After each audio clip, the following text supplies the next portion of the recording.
España rexistra máis de 50.000 pisos turísticos ilegais que foron retirados das plataformas. Agárdase que parte poidan formar parte do mercado de alugueiro, aínda que moitos serán vendidos ou intentarán rexistrarse novamente como vivenda turística. A falta de vivenda de alugueiro no mercado elevou o seu prezo, polo que moitas persoas non poden facerlle fronte. Nas últimas xornadas, o Goberno Central vén de eliminar das plataformas 53.000 pisos turísticos ilegais que había en todo o país. Estas vivendas foron rexeitadas ao querer ser inscritas no Rexistro Único Estatal, en vigor desde este verán para combater os pisos turísticos ilegais.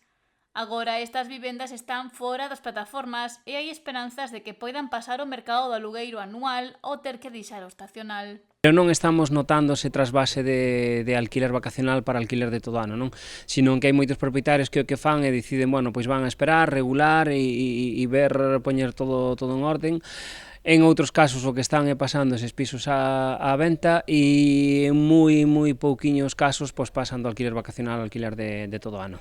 Xa que hai moitos propietarios reticentes a poñer a súa vivenda no mercado de alugueiro tradicional polo que poida pasar. Moitos propietarios que no seu día unha por inversión e por números non lle dan os números tampouco a inversión para poñer un alquiler de todo ano e sobre todo que acabas de apuntar, hai moito medo ao que poida pasar, non? A ocupación, os impagos e a inseguridade jurídica que notan moitos propietarios, por eso non queren pasar os alquileres de vacacional e a alquiler de todo ano.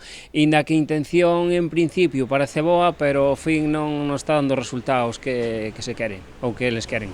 Polo que lamenta que en determinados casos se converterán en pisos baleiros separados. Hai casos que nos compraron para poñer en alquiler vacacional e os chamamos, falamos con eles para ver se se animan a poñelo no alquiler anual e tampouco non acaban de dar o paso tampouco para poñelos en alquiler anual.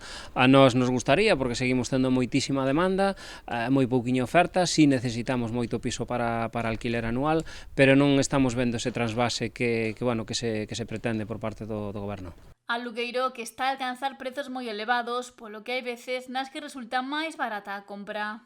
Sería unha medida, se entrase a oferta co cual pararía un pouquiño as subidas ou polo menos o contería un pouco, pero vemos que o alquiler sigue subindo, parece que non ten techo.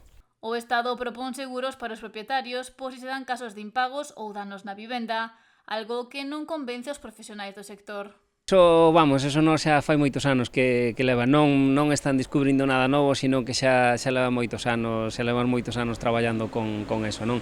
Por eso mismo, o auge destas compañías, estas empresas aseguradoras, o que fan é ante o medo dos propietarios a que poidan ter algún impago, a que non poidan desahuciar despois a un inquilino, pois por eso mismo se traballa con ese tipo de seguros de impago. E a maioría dos propietarios pois acaban repercutindo tamén na renta de alquiler, eso fai que tamén todavía siga subindo. E entonces os propietarios que realmente traballaban con alquiler anual non cambian para vacacional, pero tamén o que está traballando con vacacional lle costa moitísimo traballar en alquiler anual.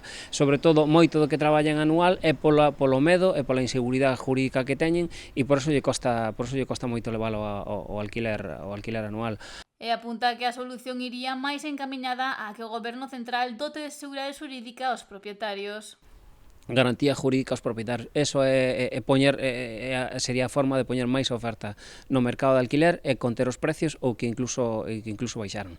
Moito do trasvase que hubo de alquiler vacacional, o sea, de alquiler anual a alquiler vacacional, mesmo foi desde a última lei cando se fixo o último cambio na lei de vivienda, foi o que provocou moitísimo trasvase de alquiler anual a alquiler vacacional e incluso moitos saliron ao mercado da venta porque nos ten pasado moitos casos de inquilinos que levaban anos nas propiedades e unha vez que se quedaban vacío o inquilino marchaba, o propietario cando falabas con el para seguir alquilando decía, non, mira, coa lei eu teño moito medo porque pasaron casos e se falan os propietarios que se conocen e pasan ao mercado da venta.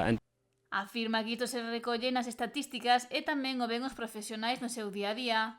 Reclaman cambios efectivos para que os propietarios perdan o medo e se volva a apostar polo alugueiro anual en vez de polo turístico.